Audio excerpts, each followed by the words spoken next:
Assalamualaikum warahmatullahi wabarakatuh. Salam sehat untuk teman-teman dimanapun Anda berada, juga teman-teman yang beragama lain dimanapun Anda berada. Masih bersama saya Tabrani Hendarto, masih mengupas tentang asam lambung, GERD, gejala psikosomatis dan anxiety. Oke, sebelum saya mulai, saya minta tolong untuk rekan-rekan semua untuk like, mengkomen, mensubscribe, dan menekan tombol loncengnya biar dapat notifikasi video-video terbaru dari saya.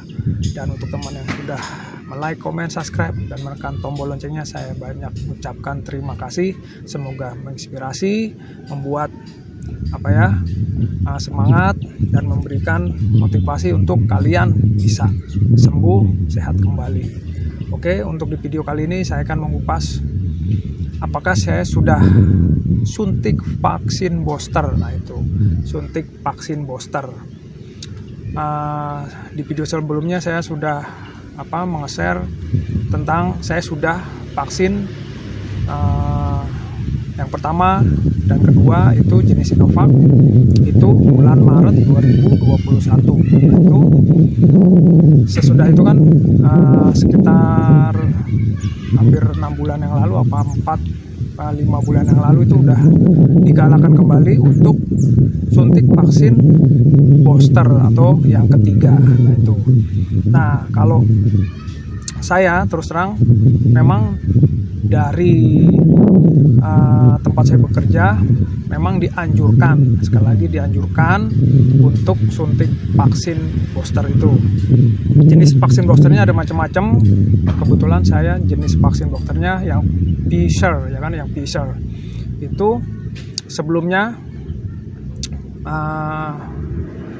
yang pertama dan kedua saya sudah suntik, terus sekitar hampir 11 bulan kemudian minimal batas itu 6 bulan baru bisa. Nah itu saya 11 bulan kemarin, terus terang bulan Februari awal saya suntik vaksin booster jenis Pfizer. Nah itu memang persiapannya seperti yang suntik vaksin pertama dan kedua tetap saya lakukan. Sebelum suntik vaksin itu saya persiapkan terutama fisik, saya cukumin pola hidupnya, pola tidurnya terus terang sama seperti saya lakukan di suntik vaksin yang pertama dan kedua. Saya cukupin seminggu sebelumnya, pola tidurnya yang bagus, pola makannya yang bagus, dan tetap yang terakhirnya pola pikirnya dijaga. Memang pasti ada aja itu selentingan berita, rumor-rumor tentang vaksin banyaklah yang berkembang. Ada yang pro kontra, yaitu silakan saja. Kalau saya terus terang teman-teman, selain memang dianjurkan, memang saya ingin vaksin tersebut dan saya yakin kalau saya pribadi, kalau saya berpandangan dengan vaksin itu bisa misalnya jangan sampai kejadian terserang virus corona tidak separah bila tidak divaksin, dan saya meyakini itu. Tapi kalau teman-teman yang lain berpandangan beda, ya nggak apa-apa, kita bebas-bebas saja. Yang penting saya mengedukasi untuk yang mau vaksin, ini loh yang saya lakukan seperti itu. Jadi jangan takut, kecuali teman-teman, sekali lagi yang saya share dulu, fobia jarum suntik. Nah itu fobia jarum suntik. Kalau fobia, itu beda lagi kasusnya Kalau memang tidak fobia, terus gejala lambungnya sudah membaik, apalagi lambungnya sudah membaik, tinggal sedikit kecemasan, anxiety itu yang kita benahi, pola pikirnya itu yang kita normalkan seperti itu. Nah itu saya vaksin bulan Februari kemarin. Sebelum seminggunya saya jaga pola makannya, cukupin istirahatnya. Nah pas sedang vaksin itu sama saya lakukan juga. Sebelum vaksin saya makan dulu, terus di sana. Nah sebelumnya saya sudah konsultasi ke dokter. Ya sudah, bapak sudah pernah vaksin yang pertama, kedua, ya sudah nggak ada masalah sekarang udah lebih sehat seperti itu. Ya udah, saya jalan ke tempat vaksin. Kebetulan saya di dekat rumah aja, ada di kelurahan. di kelurahan ke rumah. Terus sebelum vaksin ya biasa tensi ya standar aja. Memang karena ya kita kan mengelola pola pikir masih ada ya turun naik lah, biasa lah seperti itu, normal aja. Tapi masih hari itu bisa divaksin. Sebelumnya saya tanya ke tenaga kesehatan kalau saya mempunyai asam lambung tapi sudah membaik dan terus sedikit kecemasan, tapi ya ternyata alhamdulillah bagi mereka seperti yang vaksin pertama kedua itu normal aja, nggak apa-apa.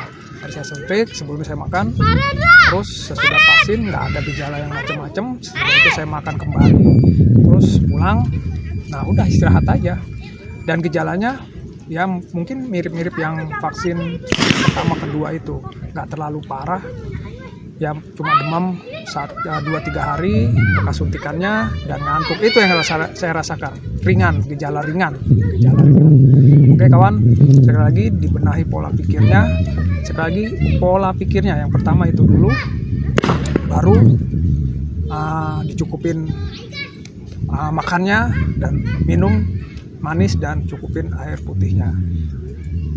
Itu yang saya lakukan. Sebelum vaksin saya makan, sesudah vaksin saya makan, terus saya istirahat, udah.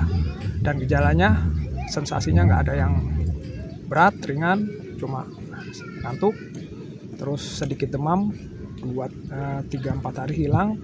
Dan yang di bekas vaksin itu cuma 2-3 hari sudah hilang lah, seperti itu. Alhamdulillah berjalan lancar. Oke teman, sekali lagi bila Anda ingin memutuskan untuk vaksin, bisa mencontoh apa yang saya lakukan. Konsultasi dulu ke dokter.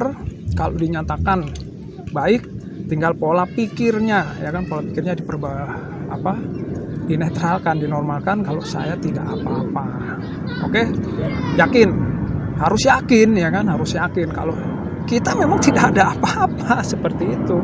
Kita bikin rileks, sesudah vaksin makan, beres, oke, istirahat, udah, nggak usah terlalu mikir yang macam-macam seperti itu. Kalau memang apalagi yang bekerja dianjurkan untuk vaksin dari perusahaannya, ya sudah, kita lakukan aja. Yang penting udah tahu keadaan badan saya, badan teman-teman, dan konsultasi ke dokter, dipersiapkan makannya sebelum dan sesudah, dan istirahat. Oke, itu yang saya lakukan. Oke, semoga bermanfaat. Tetap semangat, sekali lagi tetap semangat, optimis, dan selalu beristighfar, bersyukur dan berdoa. Selalu saya ulang-ulang itu, beristighfar, bersyukur dan berdoa.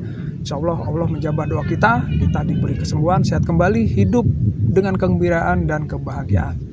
Tetap optimis, semangat. Wassalamualaikum warahmatullahi wabarakatuh.